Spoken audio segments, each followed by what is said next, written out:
여러분, 한 주간 사시면서 참 여러 가지 좋은 소식 또 안 좋은 소식 많이 들으셨을 것 같습니다. 요즘 우리나라에 참 어려운 그런 정치권이나 또 여러 가지 돌아가는 일들이 참 힘든 일들이 많이 있습니다.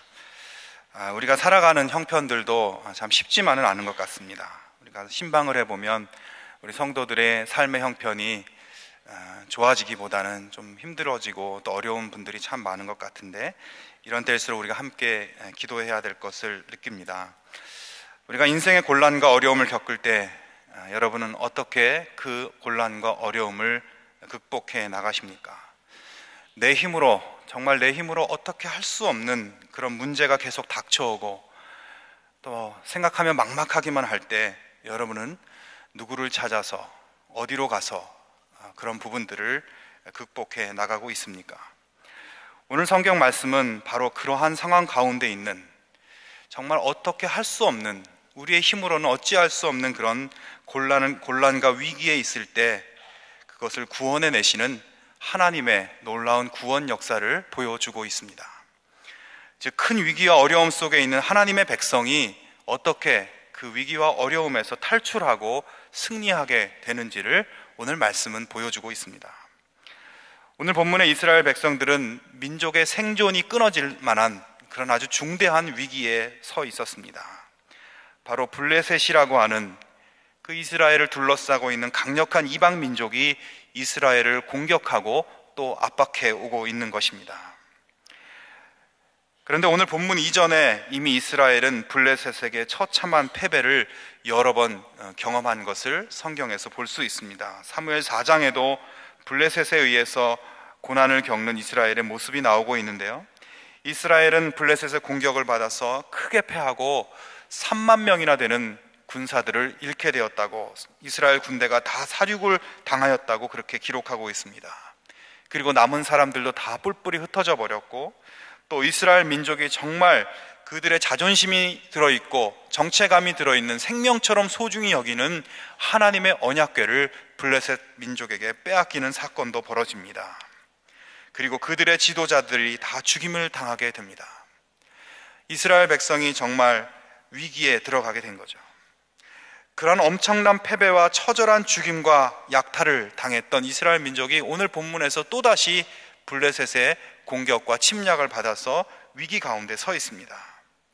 그들은 이제 완전히 이스라엘을 소멸해 버리겠다는 그런 맹렬한 기세로 이스라엘을 향해서 돌진해 오고 있는 것 같습니다.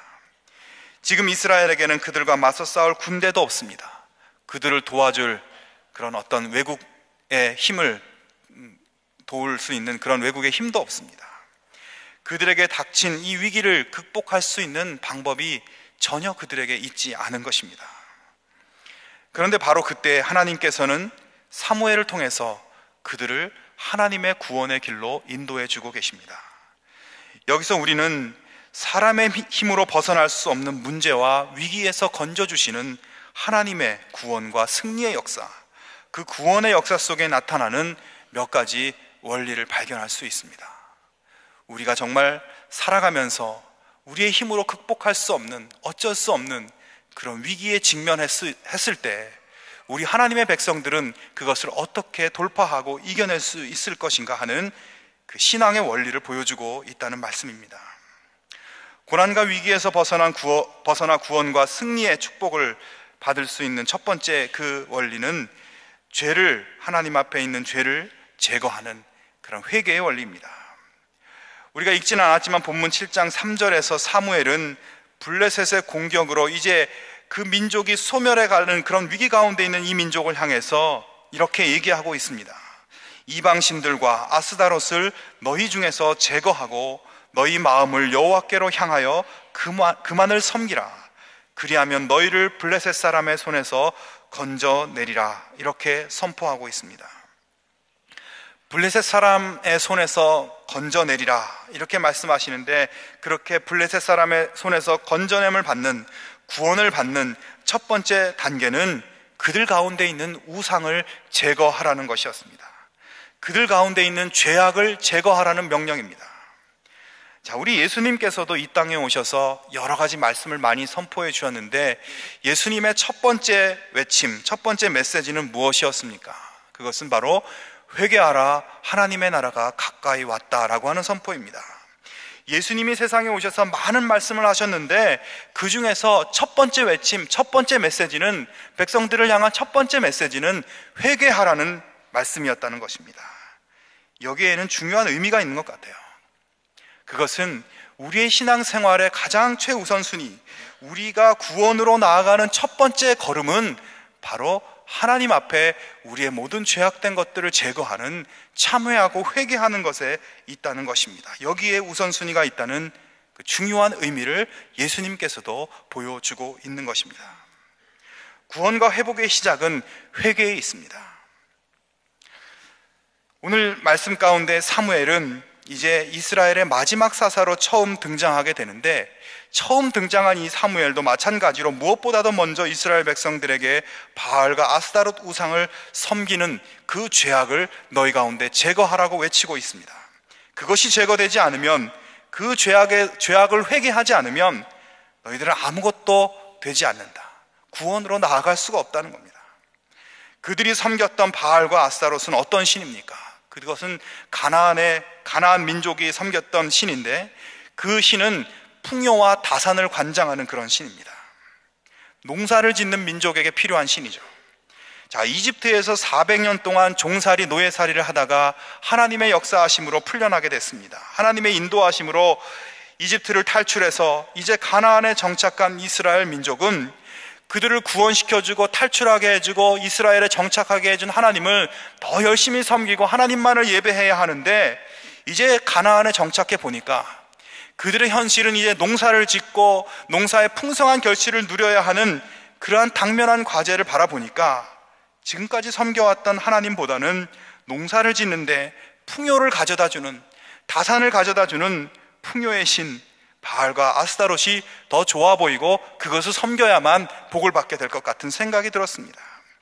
그들은 여호와 하나님, 전쟁의 신이요 유목민의 신이라고 여겨졌던 이 하나님을 이제 가나안에 정착한 이스라엘이 더 이상 필요 없게 된 것입니다.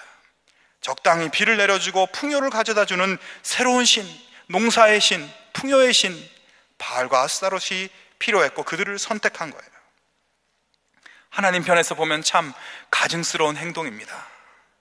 비참한 노예살이에서 구원해내실 때 그 홍해 바다를 갈라내서 구출해 주시고 구름과 불기 등으로 그들을 보호하여 주시고 40년 동안 먹을 것 마실 것 그들의 신발과 옷이 헤어지지 않게 베풀어 주고 인도해 주었는데, 그리고 가나안의 강력한 족속들을 친히 물리쳐 주셨는데, 그런 하나님을 버리고 바알과 아스타롯으로 갈아치워버린 것입니다.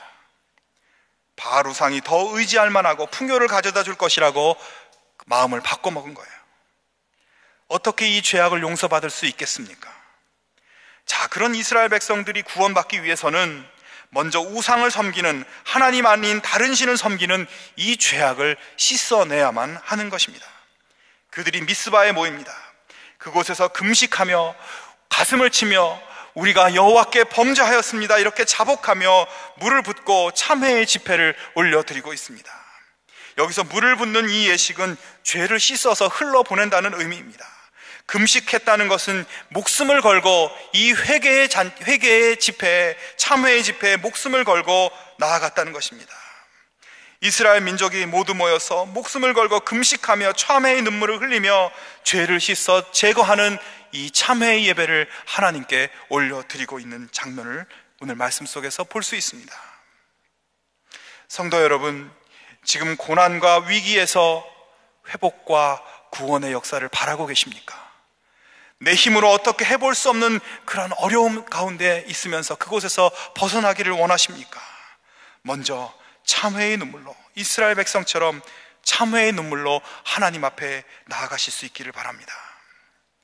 우리는 때로 이스라엘처럼 하나님보다 물질적인 풍요를 더 사모하고 하나님보다 그 물질적인 풍요를 더 갈망했던 우리의 죄악된 모습이 있습니다. 이것을 씻어내시기 바랍니다. 물질이 되었든 사람이 되었든 명예가 되었든 그러한 것들을 하나님보다 더 의지하고 더 꽉 붙들려고 하고 더 갈구했던 우리의 죄악된 모습을 제거하고 씻어내시기 바랍니다. 여러분, 죄란 무엇입니까? 하나님 아닌 다른 것을 의지하고 하나님 아닌 다른 것을 더 붙잡고 심지어 그것을 더 사랑하고 더 갈구하는 것, 그것이 죄의 본질적인 모습 아닙니까? 사랑하는 여러분, 여러분의 마음을, 여러분의 영혼을 가만히 들여다보시기 바랍니다. 여러분의 삶을 돌아보시기 바랍니다. 내가 진정 하나님보다 더 귀중하게 여기고 의지하고 소원하고 사모하고 갈망하고 있는 것이 무엇인지, 내가 죄악의 길에 서 있으면서도 그 죄악된 모습을 인식하지 못하고 그냥 습관처럼 그 길을 걷고 있지는 않았는지 돌아보고, 이제 그러한 죄악의 모습을 주님 앞에 내려놓고 이스라엘처럼 주님, 내가 범죄하였습니다, 자복하고 참회의 자리로 나아갈 수 있는 여러분 되시기 바랍니다. 그렇게 나아갈 때 여러분은 이제 구원과 승리의 역사를 열어가는 첫 걸음을 걷게 되시는 것입니다. 구원과 승리로 나아가는 두 번째 원리는 예배의 회복입니다. 자, 미스바에서 참회의 집회를 드리고 있는 이스라엘 백성들은 이제 진정한 예배의 회복의 자리로 나아가고 있습니다. 블레셋의 공격과 위협에 직면한 사무엘, 그리고 이스라엘은 죄를 참회하고 제거한 후에 어린 양을 가져다가 온전한 예배를 드렸다고 말씀하고 있습니다.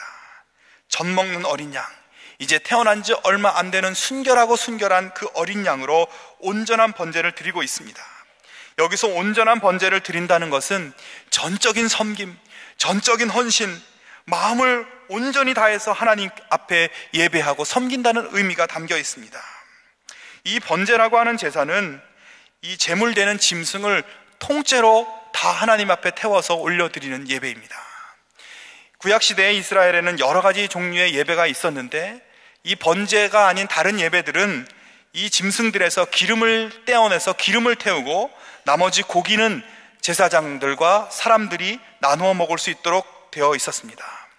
그러나 이 번제라고 하는 제사는 그렇게 하는 것이 아니라 이 짐승, 이 제물을 통째로 모든 이 하나도 부산물을 남기지 않고 남김없이 모든 것을 온전히 다 드리는, 모든 것을 헌신하겠다는 의미로 드리는 예배입니다. 죄악을 참회하고 이제 이스라엘은 하나님께 온전한 예배의 회복의 자리로 나아가고 있는 것입니다. 그동안 그들은 예배를 잃어버렸습니다. 죄를 참회한 그들에게 이제 정말 필요한 것은 우상을 섬겼던 그 섬김을 끊고 하나님만을 진정으로 섬기겠다고 하는, 온 마음과 힘과 뜻을 다하여 드리는 온전한 예배를 회복하는 그 길로 나아가고 있는 것입니다. 여호수아 시대 이후로 우상에게 절하고 우상에게 예배했던 이스라엘 백성들, 타락한 제사장들과 함께 온전한 참된 제물로 하나님 앞에 드리지 못했던 이스라엘 백성들은 이제 하나님을 온전히 섬기고 예배하는 예배의 회복의 자리, 그 자리로 나아가고 있는 것입니다. 성도 여러분, 우리도 우리의 예배를 회복해야 될 줄로 믿습니다.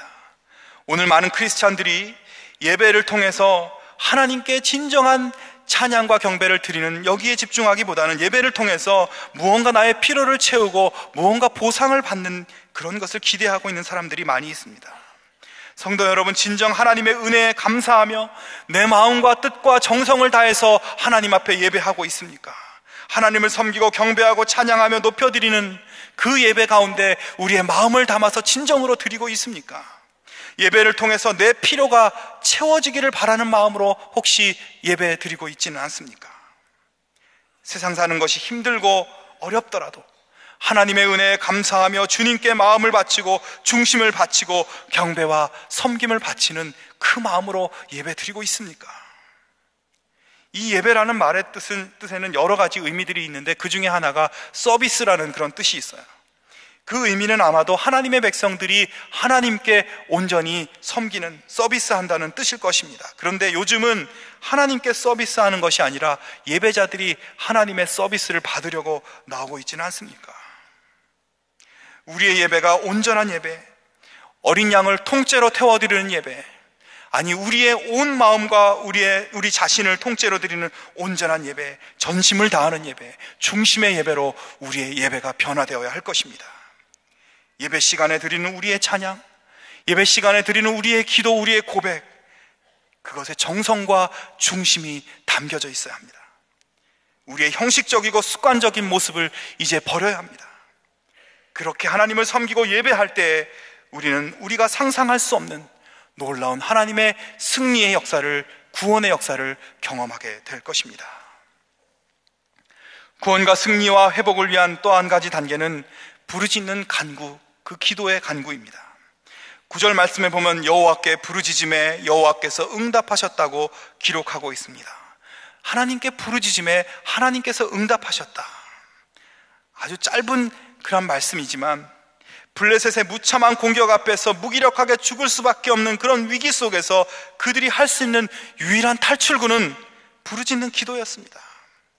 그리고 그 부르짖는 기도에 하나님께서는 응답하십니다. 성도 여러분, 이것이 바로 우리의 신앙의 기본적인 구조입니다. 부르짖음과 응답. 여기서 하나님께 부르짖는다는 것은 어떤 의미이겠습니까? 정말 마지막 벼랑 끝에 서서, 죽음의 절벽 끝에 서서 하늘을 바라보는 겁니다. 생명의 구원이 하나님께 있다는 것을 인정하고 그렇게 믿는 믿음을 보여드리는 것입니다. 오늘 말씀 8절에 보면 이스라엘 사람들이 사무엘에게 하나님께 부르짖어 우리를 블레셋 사람의 손에서 구원하게 하소서라고 사무엘에게 부탁하고 있습니다.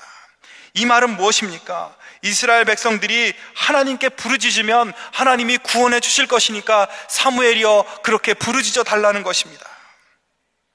하나님께 부르짖으면 하나님이 구원해 주실 것을 이 사람들이 이제 새로운 확신과 믿음을 갖게 된 거예요.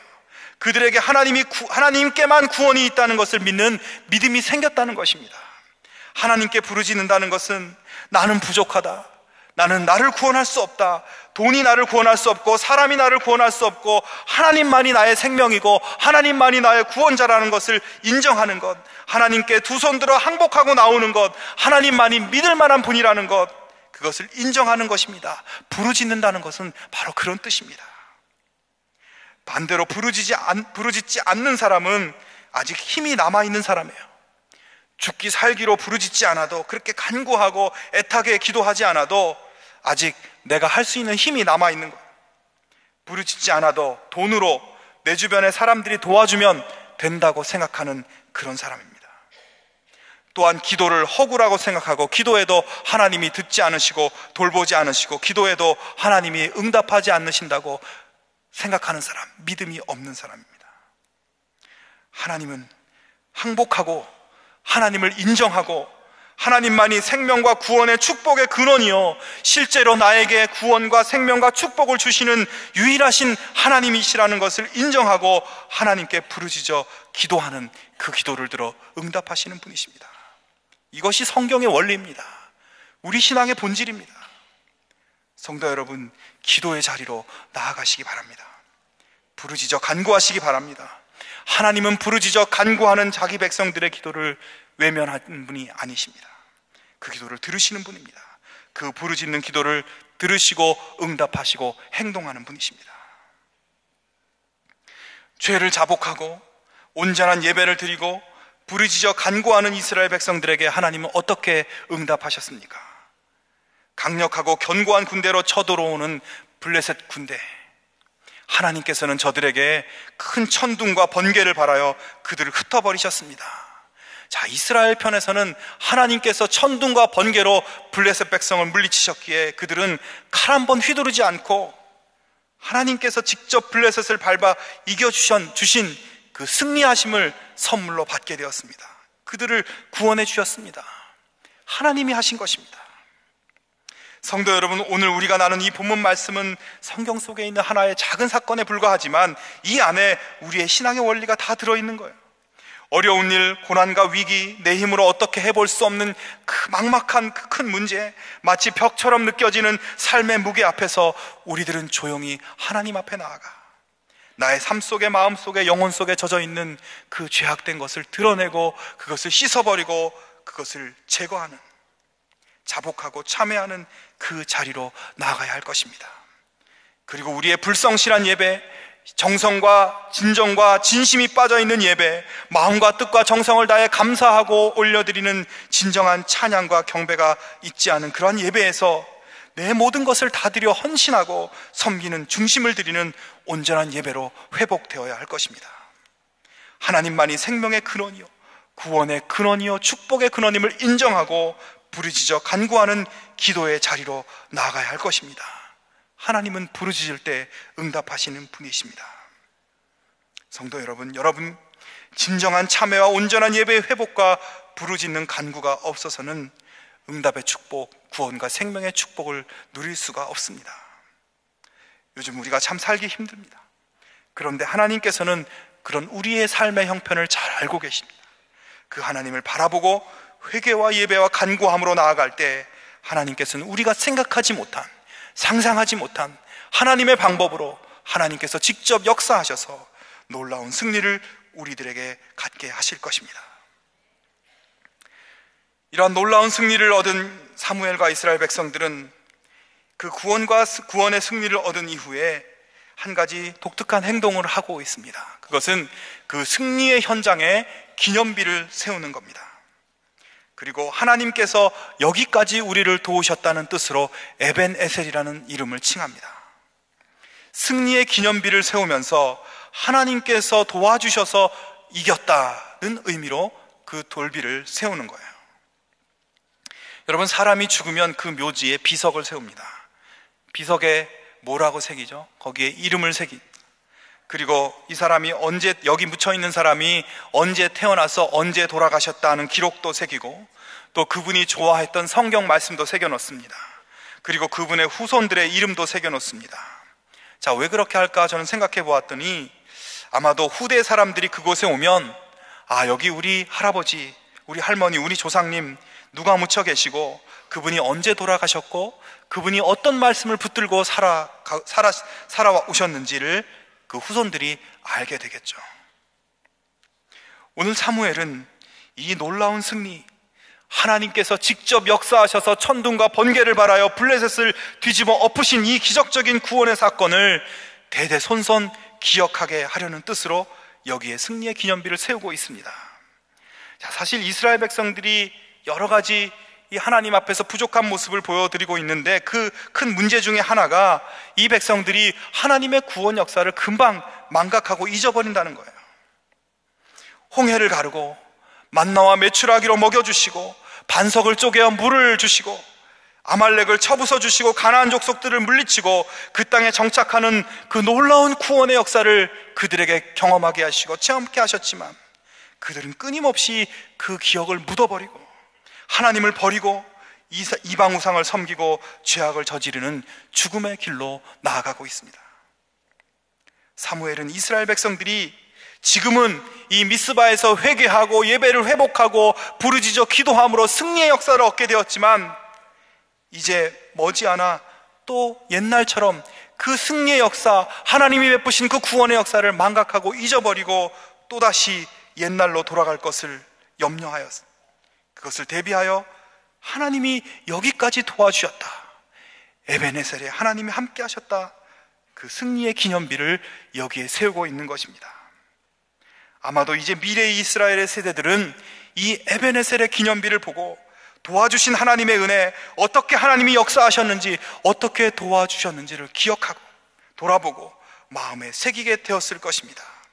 이 에벤에셀은 그들의 자손들에게 신앙의 유전자로, 신앙의 DNA로 계속해서 계승되며 그 승리의 역사를 기념하며 하나님께 영광과 찬양을 돌리고, 이제 그들은 하나님의 역사를 후손들에게 기억하고 마음에 새기는 전통을 갖게 되는 것입니다. 이 구약 성경의 이스라엘 백성들을 이렇게 살펴보면요, 또 지금의 이스라엘 사람들을 바라보면 한 가지 중요한 그들만의 신앙의 전통이 있습니다. 그런 전통, 그 전통은 하나님의 역사를 후손들에게 기억하고 마음에 새기게 해주려는 그런 그들의 노력을 볼 수 있는데, 그 전통은 주로 절기에 이루어집니다. 이 이집트에서 해방된 것을 기념하는 절기인 이 6월절에 이스라엘 사람들이 해마다 모든 가족이, 할아버지부터 손주까지 모든 가족이 한 집에 모여서, 저녁에 모여서 6월절 때 그 조상들이 먹었던 누룩이 들어가지 않은 그 딱딱한 무교병과 그리고 쓰디 쓴 나물과 구운 그 맛없는 고기를 먹으면서 출애굽의 모든 역사를 밤새도록 자기 자녀들에게, 손주들에게 이야기해 줍니다. 이것이 그들의 6월절 명절의 전통입니다. 또 초막절이 되면은 이스라엘 사람들이 이집트에 탈출해서 광야 생활을 하면서 텐트에서 지내면서 고생했던 그 고난의 역사를 기억하면서 그 고난 가운데서도 인도해 주신 그 하나님의 손길을 기억하면서 오늘날의 유대인들이 자기 집 마당에 텐트를 쳐놓고 일주일 동안 그 텐트 생활을 합니다. 직접 몸소 그 생활을 경험하는 거예요. 그들은 그렇게 해서 신앙의 기억, 하나님의 위대하신 구원의 역사, 고난 가운데 도우시고 인도하신 역사를 잊어버리지 않고 간직하고 후대에까지 그 믿음의 유산을 이어지게 한 것입니다. 성도 여러분, 우리가 지금까지 살아오면서 수많은 하나님의 도와주시는 손길 안에 살아오고 있지 않았습니까? 여러분, 하나님이 도와주시지 않았다면 우리 중 누가 여기에 있을 수 있을까요? 우리 각자 우리 모두 하나님이 만져주신 신앙의 흔적이 있을 것입니다. 구원의 흔적이 있을 것입니다. 하나님이 도와주신 구원의 역사들이 우리 각자에게 있을 것입니다. 간증이 있을 것입니다. 그런데 우리의 문제는 그 은혜를, 그 손길을 자꾸 잊어버린다는 겁니다. 성도 여러분, 이제 우리의 마음속에 그 에베네셀의 기념비를 세워놓고 힘들고 어려울 때, 고난과 염려가 찾아올 때, 정말 막막해서 어떻게 할 수 없을 때 그 에베네셀을 꺼내놓고 승리케 하셨던 하나님, 도와주셨던 그 하나님의 손길을 기억하며 또다시 하나님께 회개하고 예배하고 부르짖어 간구하는 그 승리의 걸음을 걸을 수 있는 여러분 되실 수 있기를 바랍니다. 오늘 내 힘으로 어떻게 할 수 없는 어려운 문제, 고민과 고난 가운데 여러분 혹시 서 있습니까? 미스바로 나아가시기 바랍니다. 그 문제와 고민에서 한 걸음 물러나서 죄악을 회개하고 온전한 예배로 회복되고 부르짖는 기도로 하나님 앞에 나아가 간절히 기도할 때 하나님께서는 우리 힘으로 어쩔 수 없는 그 막막한 현실을 풀어주시고 해결해 주시고 또 구원과 승리의 역사를 응답하여 주실 것입니다. 반드시 그렇게 하실 것입니다. 하나님의 놀라운 승리의 응답의 축복을 다 누리고 하나님께 영광과 감사와 찬양을 올려드릴 수 있는 우리 동안의 모든 성도들이 다 되실 수 있기를 주님의 이름으로 축원합니다. 함께 기도하겠습니다. 하나님 아버지, 감사합니다. 이 세상의 삶이 정말 쉽지 않습니다. 우리 가운데 어려움과 문제와 고민과 또 우리를 낙심케 하고 절망케 하는 일들이 날마다 우리 앞에 새록새록 나타납니다. 하나님, 거기에 무릎 꿇지 않고 이제 우리의 미스바로 나아가기 원합니다. 진정한 회개로 나아가기 원합니다. 진정한 예배의 회복으로 나아가기 원합니다. 우리가 부르짖어 간구함으로 응답하시는 하나님의 역사를 체험하기 원합니다. 아버지 하나님, 우리를 그냥 버려두지 마시길 원합니다. 이제 새벽을 깨워 하나님 앞에 나와 부르짖어 간구할 때에 하나님 역사하시는 놀라운 역사를 우리가 함께 경험하며 하나님 앞에 영광 돌리며 하나님을 기쁘시게 해드리는 우리 모든 동안의 성도들이 다 될 수 있도록 도와주시옵소서. 예수님의 이름으로 기도하옵나이다. 아멘.